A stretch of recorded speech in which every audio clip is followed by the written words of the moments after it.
सत्य गुरुदेव रामपाल जी महाराज परम पिता परमात्मा की जय हो। बंदी छोड़ कबीर साहेब की जय। बंदी छोड़ गरीबदास जी महाराज की जय। स्वामी रामानंद जी महाराज की जय। सतगुरु से सत्यानंद जी महाराज की जय। सतगुरु रामपाल जी महाराज की जय।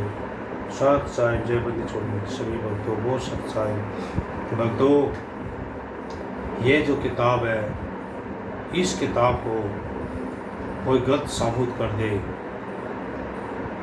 तो 1,00,000 रुपया इनाम मैं दूंगा। इस किताब के अंदर वो चीज़ लिखी हुई है जो गुरु जी के ऊपर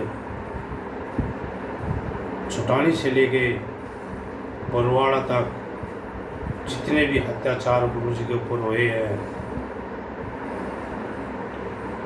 इसमें पूरा चिट्ठा लिखा हुआ है। ये वो किताब है। अपने गुरु जी को चाहते हो तो भक्तों ये किताब मंगा के और सच्चाई का पता लगा के सभी भगत इकट्ठे होके अपने गुरु जी को बाहर निकलवा के अपने गुरु जी के चरणों में गिर के माफ़ी मांग लो तो तुम्हारे को कुछ राहत मिल जाए। नहीं तो भक्तों, तुम्हारे पुराने भक्तों, तुमने इतने बड़े पाप कर रखे हैं कि तुम्हारे को गुरु तो क्या, परमात्मा क्या, ये कार्ड भी माफ़ नहीं करेगा। ये घसीट के तुम्हारे को ऐसा बनाएंगे तो तुम्हारे को पता लगेगा। और तुम्हारे को सच्चाई का पता लगाना है तो अपने गुरु जी को बाहर निकलवाओ और अपने गुरु जी के मुख से ही सुन लो सच्चाई क्या है, झूठ क्या है, और जेल के अंदर क्यों गए हैं ये कहना छोड़ दो। गुरु जी लीला करे वहाँ, गुरु जी अपनी मर्जी से आएंगे। अरे 2 साल पहले तो ये कहते थे तुम, तब गुरु जी 2024 में आ जाएंगे। इवन उन्होंने राष्ट्रीय समाज समिति वालों ने ये बोल दिया कि गुरु जी अपनी मर्जी से आओगे, तो अपनी मर्जी से गए तो अपनी मर्जी से आओगे। उसी लाइन पर तुम भी चल के भक्तों, जो कह दे वही तुम बात पकड़ करना, उसी बात पर चल दो। तो तुम्हारे कितने मूर्ख नहीं है। वे तो कार्ड के एजेंट हैं। कबीर साहब और कार्ड जो मिले थे, इनकी मुलाकात हुई थी, वचन भरवाए गए थे। तो काल ने क्या कहा था कि मैं 12 पंथ चलाऊंगा, आप एक पंथ चलाओगे, मैं 12 चलाऊंगा, और आप 13वां पंथ चलाओगे तो 13वें पंथ में अपने ही भक्तों कबीर साहब के बढ़ा के, जो कबीर साहब ने जो ज्ञान दिया है वो ही उसी ज्ञान को उनको करवा के, और मैं 13वें पंथ में अपने ही आदमी भेज दूँगा। तुम्हारी जो सच्चाई है उसको दबा देंगे, उसमें गलत भावना बाढ़ के, और तुम्हारा जो ज्ञान है उसको ख़त्म कर देंगे, सच्चाई को दबा देंगे। तो भावों के भक्तों, ये हमारे गुरुजियों ने सत्संग में बताया है, और तुम फिर भी आँख मीच के अंधाधुंध चल रहे हो। इसमें का सोने, इसमें का निकाल दिया तुमने है। ये नहीं कह देख रहे तुम कि हमारे गुरु जी क्या कहना चाहते हैं, है क्या उन्होंने कहा है, लेकिन तुम नहीं समझोगे बात में। जिस दिन समझाओगे उस दिन तुम भगत बन जाओगे।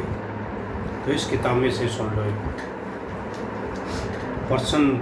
प्रश्न करने एवं समाधान करने की बात आप हम सभी पूर्ण आत्माओं को नाम दीक्षा केंद्रीय संचालक, जिला या स्टेट या सभागीय कोऑर्डिनेटर एवं उनके सहयोगी से प्रश्न पूछने चाहिए कि आप शंका का समाधान करो।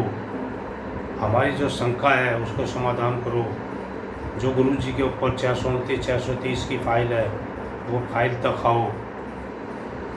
गुरु जी के रहते सहते आश्रम में अलग से कौन लोग नाम दीक्षा देना प्रारंभ करवाए थे। पुण्य आत्माओं के बीच ऐसा झूठ क्यों बोला गया कि गुरु जी का आदेश है? गुरु जी से पुण्य आत्माओं को पूछने से क्यों मना किया जाता रहा था कि पूछोगे तो गुरु जी नाराज हो जाएंगे। आज तक ऐसी दुष्टता करने वालों का नाम ये मैनेजमेंट, राष्ट्रीय समाज समिति वाले या नाम दीक्षा केंद्रीय संचालक मोनिटर क्यों नहीं भक्तों के बीच बताते हैं? आप पुण्य आत्माओं नाम दीक्षा केंद्रीय पर जाने वाले केंद्रीय के अधिकारियों से पूछो कि उसी तरह कहीं आप लोग भी तो गुरु जी का आदेश कहकर ही फर्जी केंद्रों तो नहीं चला रहे हो। आप उजागर करो कि गुरु जी के रहते सहते मैनेजमेंट के लोग नाम दीक्षा अलग से दिलवा रहे थे या फिर बाहरी व्यक्ति गण थे। यदि वह बाहर के व्यक्ति गण थे तो आप मैनेजमेंट ऐसे लोगों को आश्रम में प्रवेश कैसे दे दिया? उनको आश्रम के आने का आदेश कैसे दे दिया? यदि अनजाने में दे दिए थे तो ये ड्रामा 10 से 12 दिन चली थी। बिना मैनेजमेंट के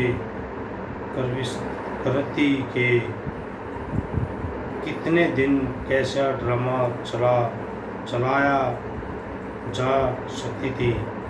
अतः इससे साबित होता है कि काल का दूत आश्रम में प्रवेश